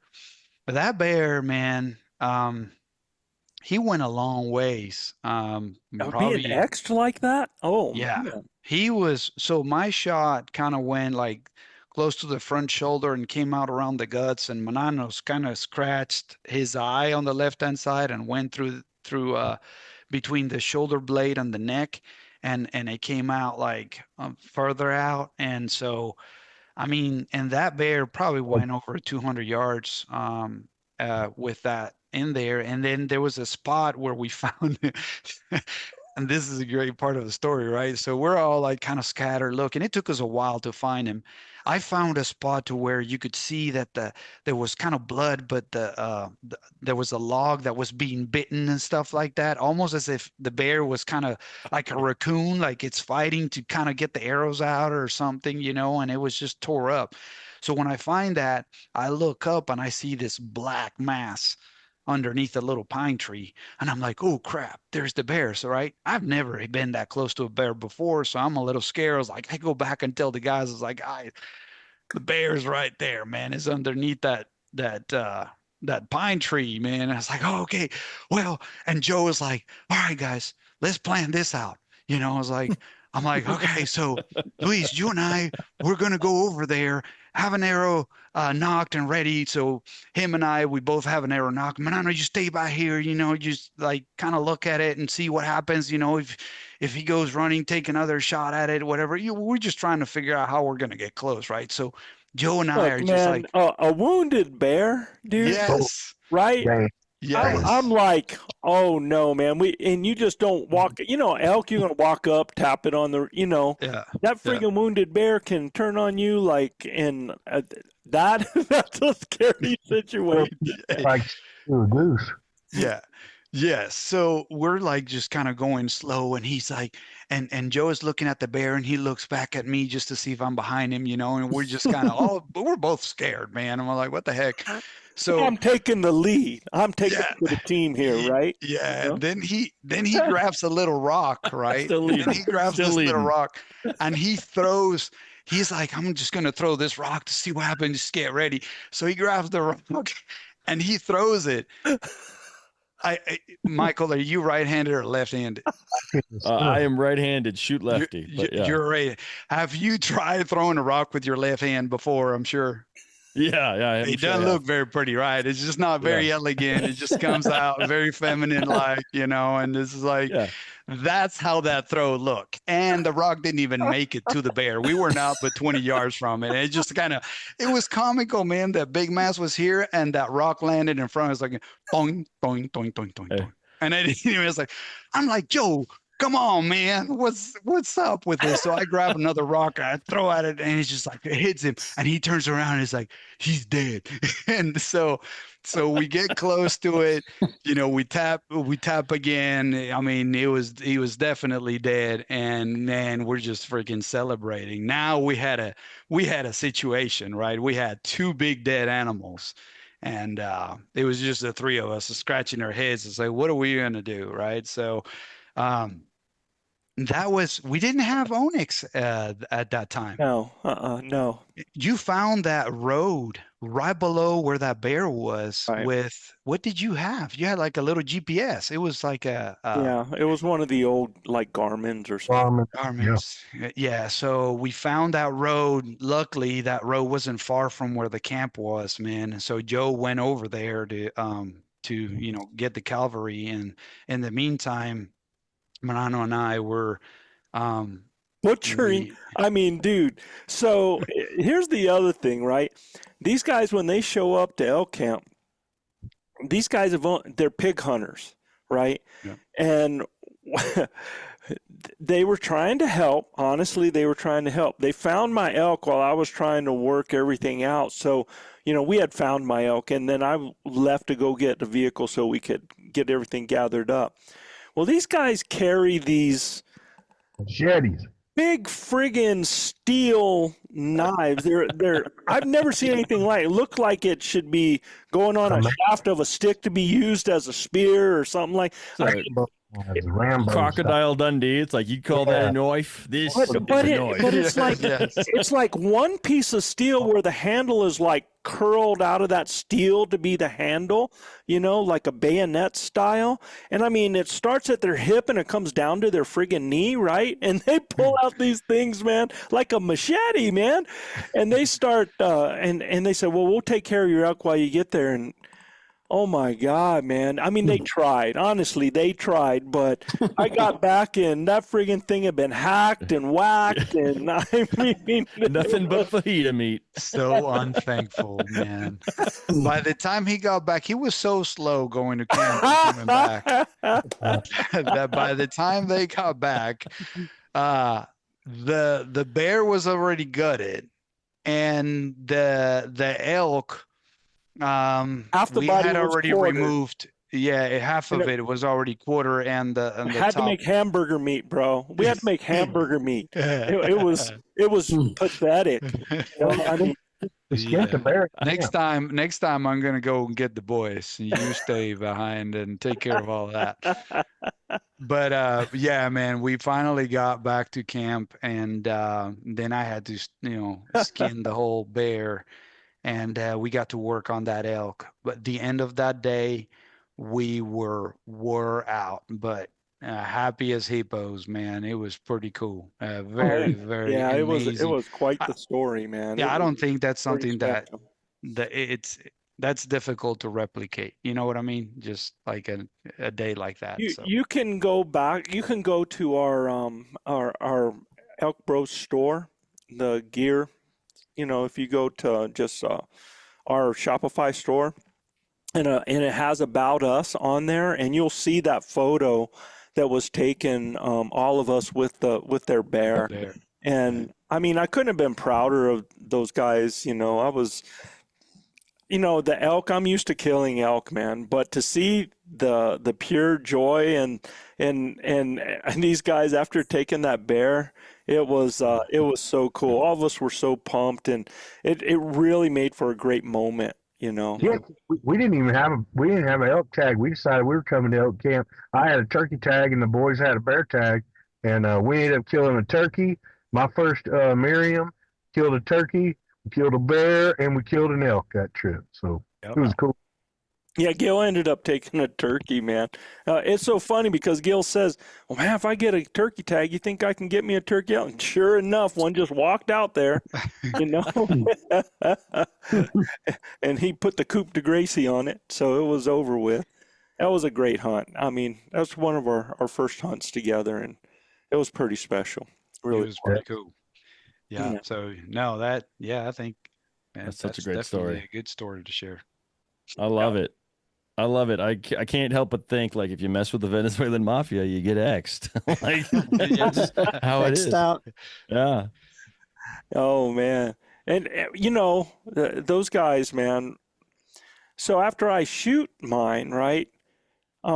They're like arguing about the angle of the elk and what it was when it was standing. And I mean, and it's escalating, bro. I mean, it's like, no, dude, no, bro. And it's like escalating loud. I'm like, It's like long and be hardy. quiet, It man. was only escalating, Joe, because they wanted to make sure you could hear, so you could hear. They want to make sure that every elk in the woods and line that was down went running somewhere.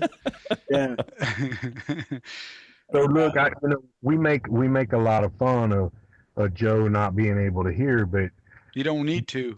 we don't have to, man. It's straight up the real thing, I can remember hunting with him long ago, and I've been so blessed to have these guys in my corner the last 15 years, elk hunting.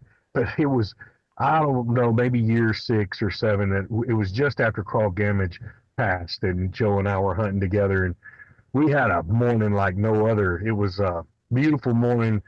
We had quite a bit of moonlight that night, and it was like the opening day, I believe, September 1. And we decided we'd check out on the west side of where we were hunting, and we turned the bike off and we start walking. And if Joe's in front of me, it's real hard for me to get his attention. Number one, he's probably like 40 yards in front of me, because when that dude's in high gear, he got to get his legs when his lungs warmed up, right? So, but I was trying to do my level best to stay with him, and we're easing through the dark timber, and it's what we call that gray light, but it's really a little bit darker than gray light. And we're going along, man, and I look out in front of us, and I see these images moving, and it's not aliens, man. I know it's not. There's something up ahead of us moving, And I'm like, Joe, stop, Joe.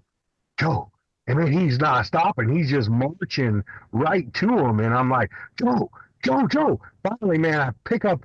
There's a stick right in front of me. I pick this stick up and I throw it, and he's right in the back with it. And he stops and he turns around. I'm like, Joe, like, what, bro? I'm like, bro, I think I see some elk in front of us. He motions to his. I get a lot of abuse. These guys throw rocks at me. They throw pine cones, sticks. I'm not taking it anymore, man. I'm not taking it. He like motions to his back pocket in his backpack. He said, "Give me my binoculars, bro." So I unzip and hand him his binoculars, and man, he looks like this, and he goes, "Yeah, that's elk. Yeah, that's elk." He goes, "Close too." I'm like, "Yeah, dude, like right there." I mean, we literally walked into a herd of elk that were feeding on the side of this black timber, man, on the side of this ridge. And he's like, "Okay, bro, he goes, I'm gonna call that lead bull in for you, and you're gonna shoot him." I'm like, "No, man, we're hunting together." I said, so we're having a full argument in the middle of this herd of elk, right? I said, if the elk goes to the left, I'll shoot him. If the elk goes to the right, you shoot him. And he's like, no, bro. We're here. I'm guiding you. I said, "Oh, bro, look, we're both going to be calling. The bull goes to the right, you kill him. If the bull goes left, I kill him." He goes, "Okay, fine." He goes right into kill mode. And dude, that bull lifts his head up, man. It's a raghorn. He lifts his head up, dude, and here he comes. And there's a bigger bull behind him, like going nuts. He opens up. Tyrannosaurus Rex, right? And all of the cows now are looking in our direction. We are literally standing in the middle of a break road. We have no cover around us at all, right? And they got us pinned. I mean, we can't do anything. They got us pinned. As soon as Joe opened up with the cow call, they had us pinned. And here comes this bull like Gomer Pyle walking into the store. Like, this bull's fixing to die, man. This is his lucky day. We're fixing to rid himself of being cold and hungry ever again, right? And this bull decides, well, he's going to turn left. So he turns left. I said, "Take him, Joe." Joe drives. Bull stops at about 40 yards. Nothing but net, right? Bull runs off. Joe's like, "What's up, bro? Call the big bull in for you. Get ready." So he starts calling, and then he drops off the ridge in front of me. And this bull gets to within, Joe, like 70, 80 yards, and he just hangs up in there with those cows. And I just cannot thread the. I'm very confident out to 75 to 80. His cows were walking away, so he was going. Yeah, his cows were walking away. Joe called him back, and we just couldn't get him going. And when Joe dropped off, he actually saw some other elk below us. So he comes and gets me after about 10 minutes of playing patty cake with that bull.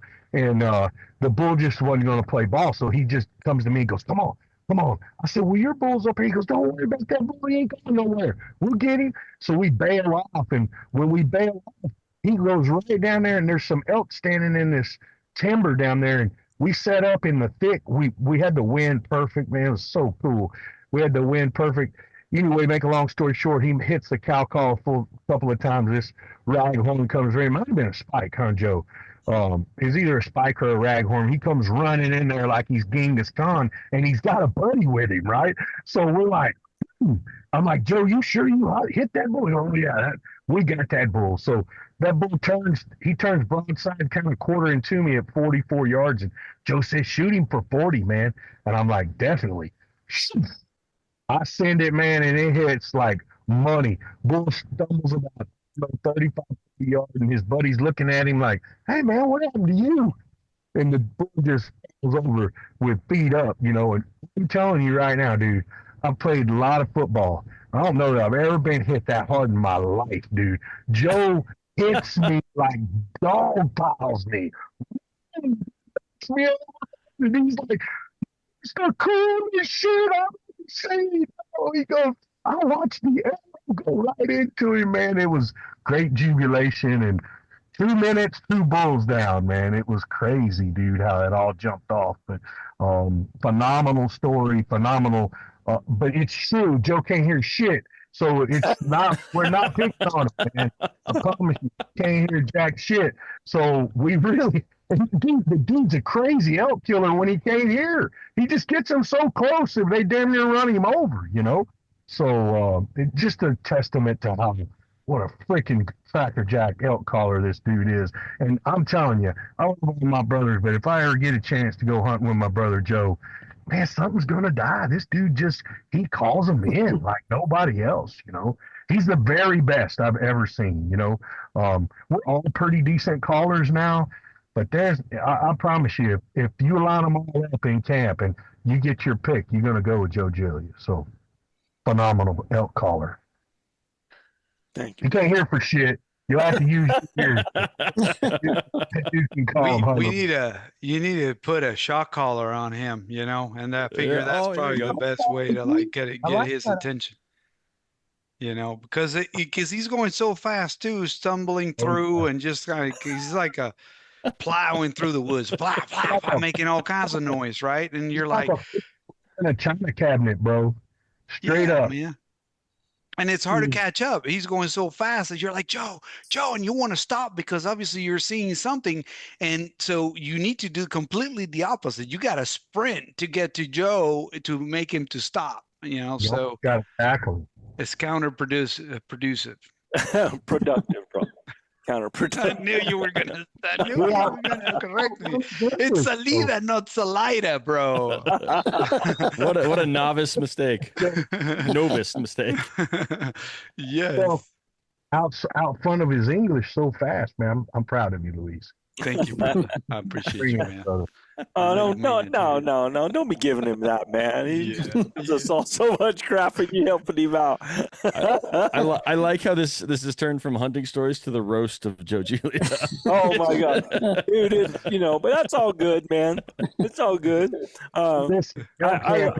Like this, man. We're dogging on one another the whole time. We love one another, no doubt. Like, love one another, but at the end of the day, man, if we see a crack, we're getting after it, man. I promise. Yeah, and it jumps, man. It just go from one to the other, and you just got to take it. They keep me in stitches, but and then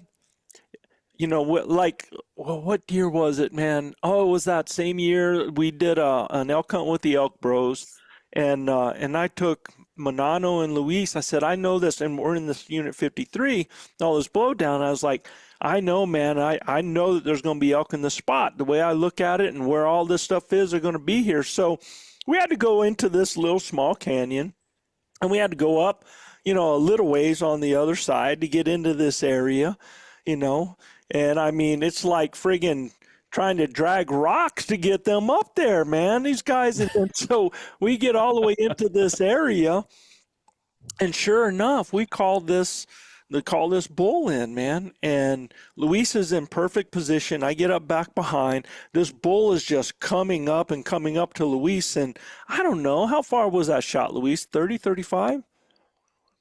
Are you talking about the spike?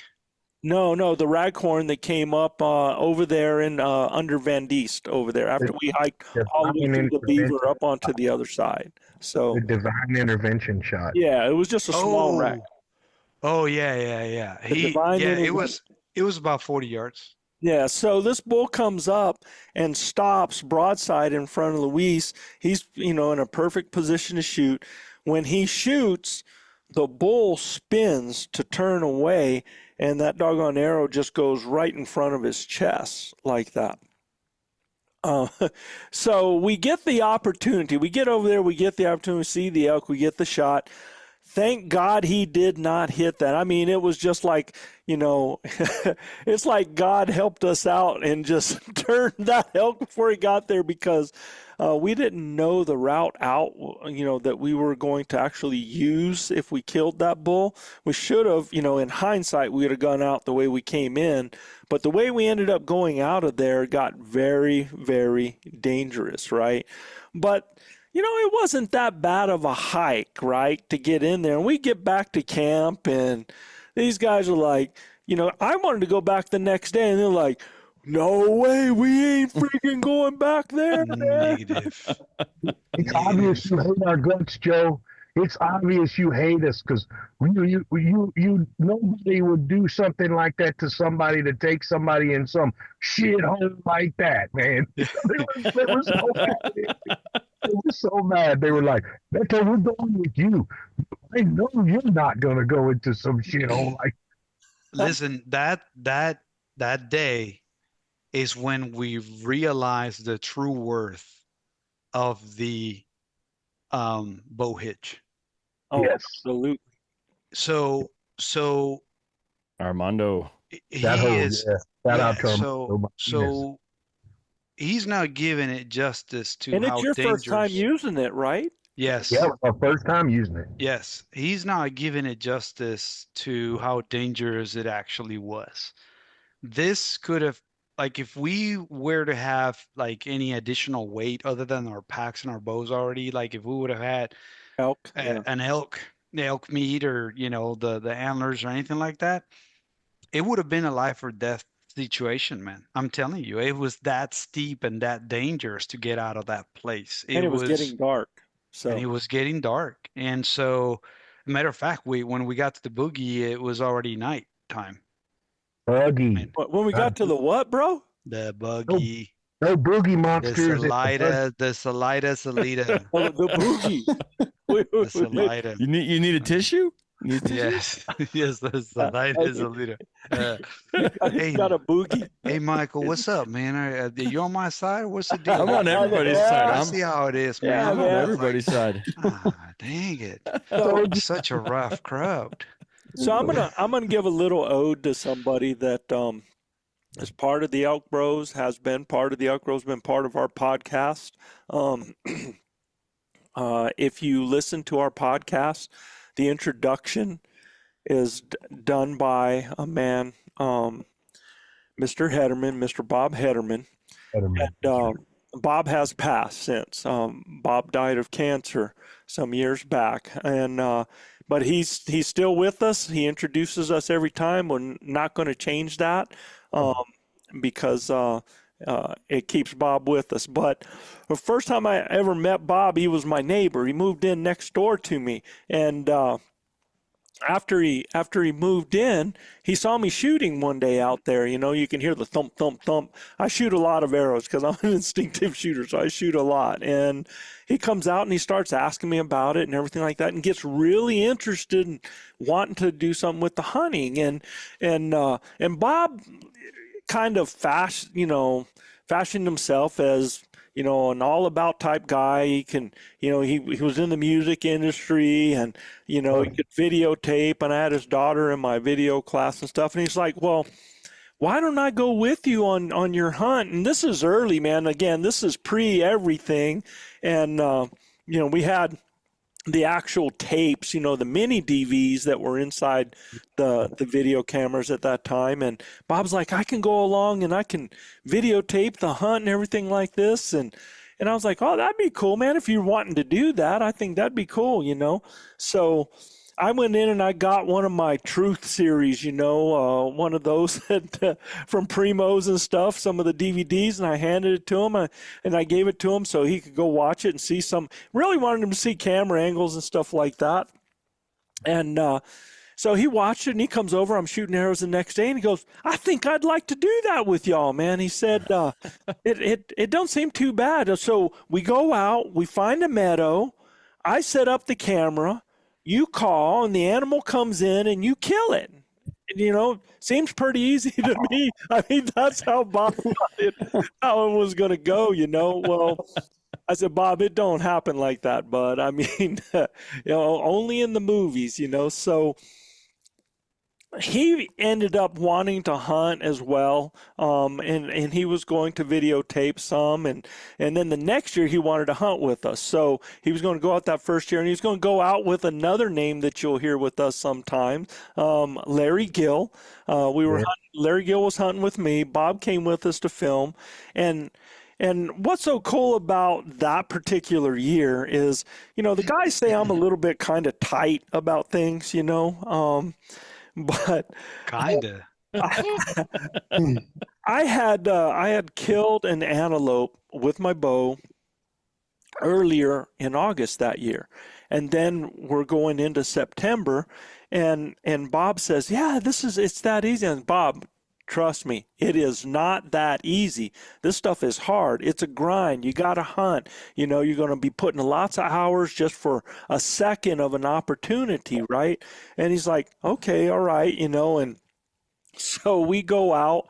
Bob's with me, and and we've got a bull that responds, and I go out and I start calling him. Bull comes in. Bob is right behind me to videotape the whole thing, dude.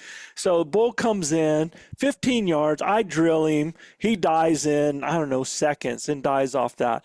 So I'm fairly young at this time. This is early. I think Larry Gill at that time might have been, 80. No, at that time, no, Larry was probably, I don't know, Chav, what would you say, in his early 60s or late 50s or something like that, Probably early 60s. Yeah, early 60s. So what's so cool is I've got the animal there, and I'm talking about the hunt, doing all of this stuff, on the animal, explaining what I did, and there's Bob. He's got all of it, and so we go back to camp, and Bob's like, well, I thought you said this stuff was hard, right?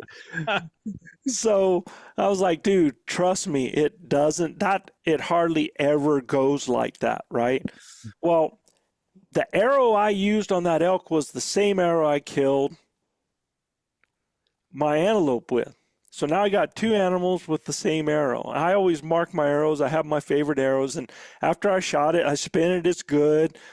Sharpen my broadhead. Everything's good.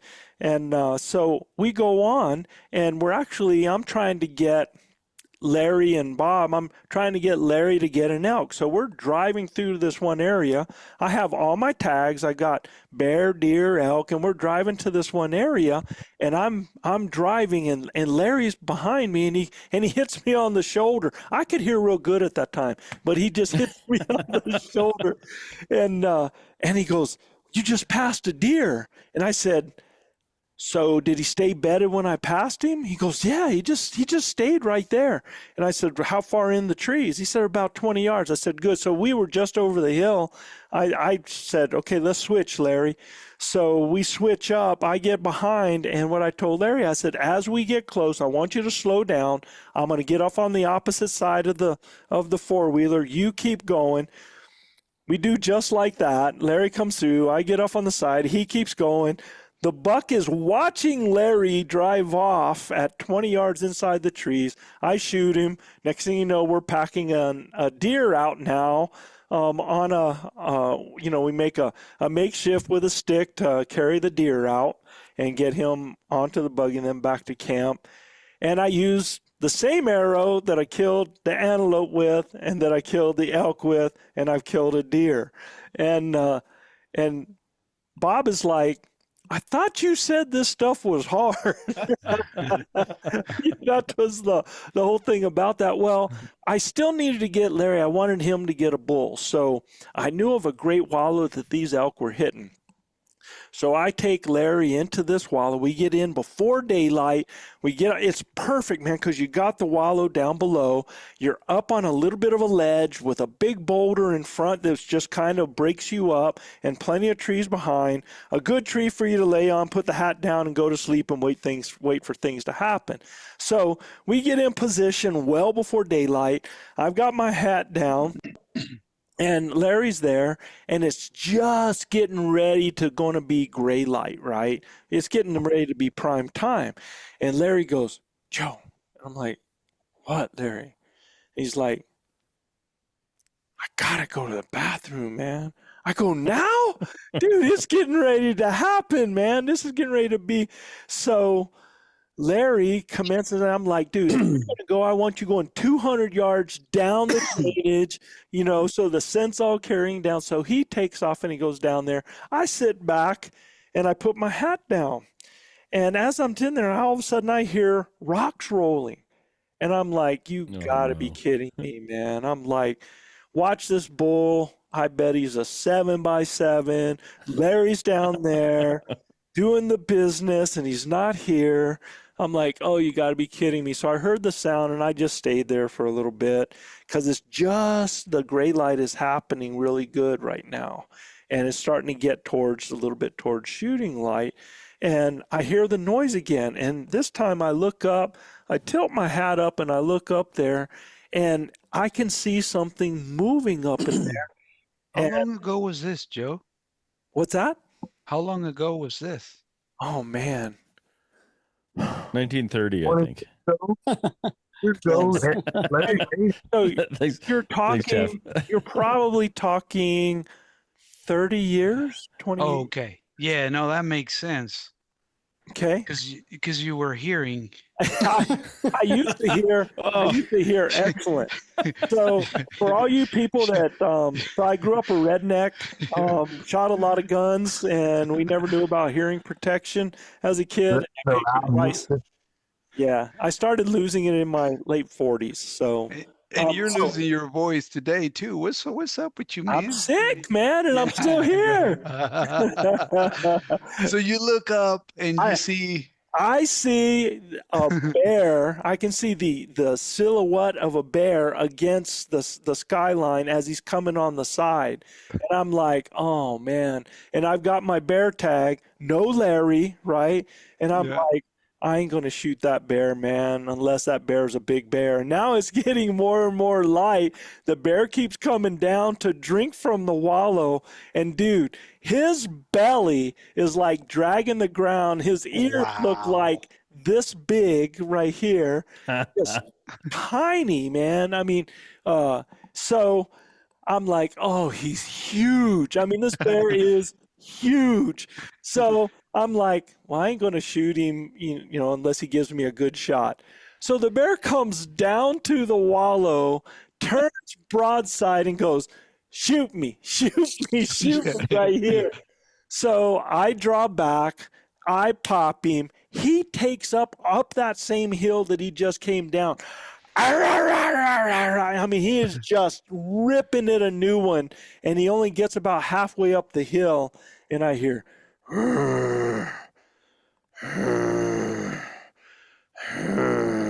and I'm like, he's dead. So I put my bow down, I get back, I put my hat back down over my eyes, and I go back to sleep, and all of a sudden I hear a little bit of a noise, and I look over to the side, and I can see a broadhead coming through the brush, and here's Larry. He's sneaking into me, and he goes, Joe, I think I heard something growl. I'm like, yeah, Larry, I just killed a bear, man. And he's like, no, seriously, I just heard a growl. Yeah, I'm telling you, dude, I just killed a bear. So Larry couldn't believe it, and the bear is actually behind me. Looks like a mini grizz, and this was the bear. That's amazing. That's a Popignon, man. He's a toad. young. You know, at that age, I'm in my 30s, I'm in my prime, and I went to go try to roll that bear when I got to him, and I literally had to lay over his body and do an arm lock to try to pull him around. He was massive, and that bear was killed with the same arrow that killed an antelope, that killed a deer, and then killed that bear, all in the same season, same arrow. So, and the cool part of the story, Bob Hederman, that videoed all of that great footage, Bob actually turned the camera off when he thought he was turning it on. And turned it on when he thought he was turning it off, and we got a lot of great footage of the ground and my tennis shoes and stuff like that. Zero kill, zero commentary, nothing on that, man. So that was Bob Hederman's first hunt, man. So and was Bob there? Like, he actually attempted to film the shot? He was behind you when you shot? Yeah. Yep. Oh, wow. Oh my goodness. Now we had stopped in the woods, and we had done a few commentations and stuff like that as we were on the hunt and everything. And I don't know if when that bull bugled and started coming in, I don't know if he got nervous and pushed or what, but he got everything in reverse, and we never got anything on it. So that's the story. That's a great story. Yeah. So Well, here's a question. Did Larry get an elk? Because that's what you were there for. Actually, Larry did get an elk. Yes. Okay. Yeah. Larry, one time with us, got a last day bull that he had given up on getting anything, and we actually killed a bull in the last day, last hour of the hunt, man. And Larry didn't have anything with him, none of his knives, nothing. I'm like, what are you're hunting without all of your kill kit stuff? He said, honestly, Joe, I came and yeah, you were saying we were going to do something good and blah, blah, but I didn't believe it. So, yeah. So there we go, guys, man. What a cool night of stories. Yeah. That was fun. Yeah. I think my favorite part was how you guys beat up on each other. Like that's what hunting camp is about. With my podcast, I do a lot of like me hearing stories from one person, but it's really fun to get an actual hunting camp together and you guys tell your stories and then call bullshit on each other or make fun of each other when it's due. I love that. This was a lot of fun.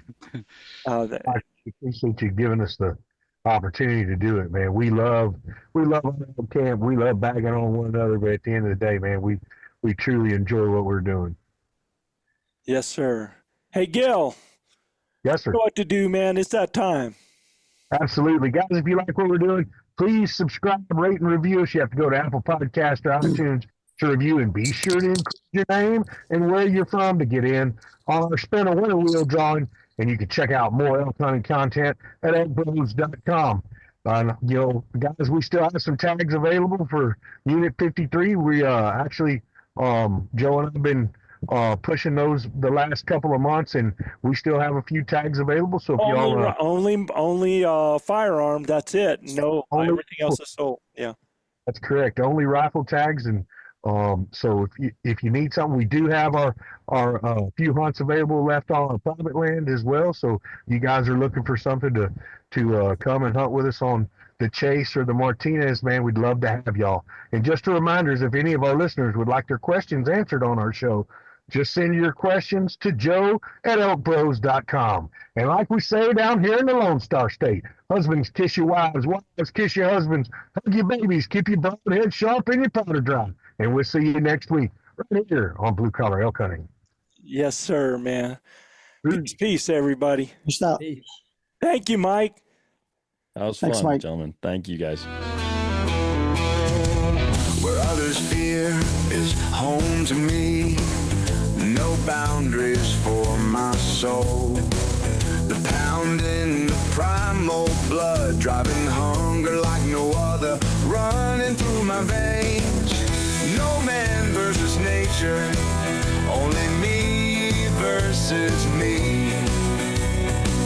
A centuries old challenge, raging deep inside my soul. No anger, malice or evil, only a hunter and his prey. This is my life, country born and raised. When that whistle blows, I'm on the trail, pounding in my head. There's a will, there's a way, there's a way, there's a way. This is my life, I know it's my day, my life. Don't think you know me, my life, no odds will own me, my destiny, my way. Like a ghost unseen, tasting every scent, knowing with every breeze. The trail before me, the fire burning inside me. This is what we live for, honor, passion, and pain. This is my life, grinder born and raised. When that whistle blows, I'm on the trail, pounding in my head. There's a will, there's a way, there's a way, there's a way. This is my life, I know it's my day, my life. Don't think you know me, my life, no odds will own me, my destiny, my way.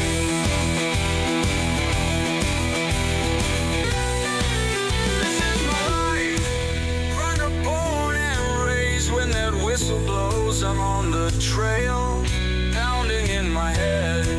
There's a will, there's a way, there's a way, there's a way.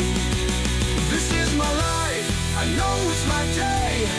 My life, don't think you know me. My life, no odds will own me. My destiny, my way.